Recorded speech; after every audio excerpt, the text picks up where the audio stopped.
নমস্কার বন্ধুরা, আমার নাম বুড়িস কিচেনে জানাই আপনাদেরকে স্বাগত। তো আজকে আমি বানাবো কেএফসি স্টাইলে চিকেন ললিপপ। বন্ধুরা চলুন আমি কিভাবে আমার স্টাইলে চিকেন ললিপপ বানাচ্ছি দেখে নিন। তো কেএফসি স্টাইলে চিকেন ললিপপ বানানোর জন্য আমি দুটো বড় সাইজের চিকেন লেগ পিস নিয়ে নিয়েছি। এবার আমি লেগ পিসগুলোকে কেটে নেব। বেশ ডিপলি কাটতে হবে যাতে ম্যারিনেটের সময় মশলাগুলো ভেতরে ঢুকে যায়। তো দেখুন বন্ধুরা আমি কিভাবে মাংস কেটেছি দেখুন। এর উপরে দেব আমি আদা রসুন পেস্ট 2 চামচের মতো, নুন পরিমাণ মতো, এরপরে দেব আমি 1/2 চামচের থেকেও কম লঙ্কার গুঁড়ো, 1/2 চামচের থেকে একটু কম সয়া সস, টমেটো সস 1 চামচের মতো, আর সবশেষে দেব আমি একটু লেবুর রস।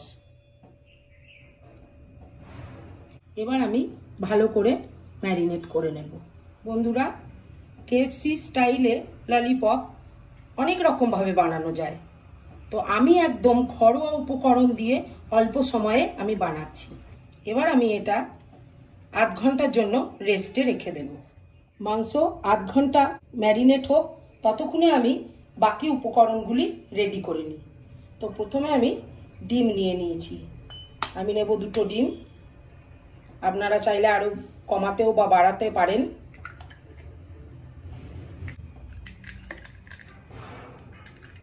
এর মধ্যে দেব সামান্য পরিমাণে নুন, দিয়ে সামান্য ফাটিয়ে রেখে দেব। এবার নিয়ে নেব আমি 1 কাপের মতো ময়দা। এই ময়দার মধ্যে দিয়ে দেব 1/2 চামচের থেকেও একটু কম ধনে গুঁড়ো, আর দেব আমি সামান্য পরিমাণে নুন। সবশেষে দেব অল্প পরিমাণে কাশ্মীরি লঙ্কার গুঁড়ো। এবার ভালো করে মিশিয়ে নেব। আধ ঘন্টা ম্যারিনেট করা হয়ে গেছে।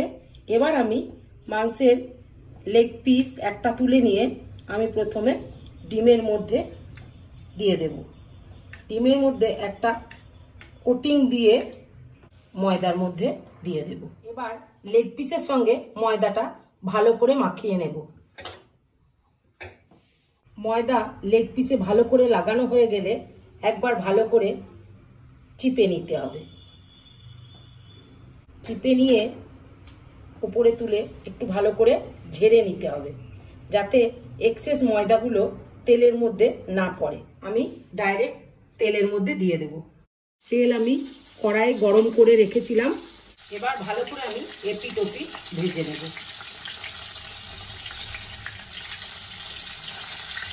দেখুন ব্রাউন কালার চলে এসেছে, ভাজাও খুব সুন্দর হয়ে গেছে। এবার আমি তুলে নেব।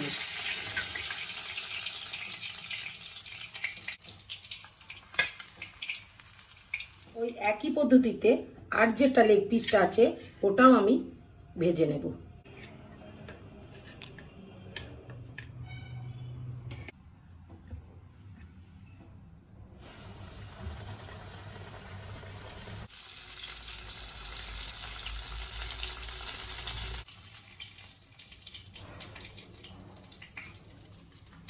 বন্ধুরা এই রেসিপিটি যদি আপনাদের ভালো লেগে থাকে তাহলে আপনারা বাড়িতে বানাবেন আর কমেন্ট বক্সে আমাকে জানাবেন যে কেমন হয়েছে।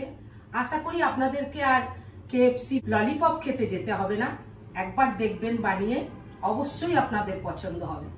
তো আজ এই পর্যন্তই, আবার কোনো একদিন দেখা হবে একটা নতুন ভিডিও নিয়ে। নমস্কার।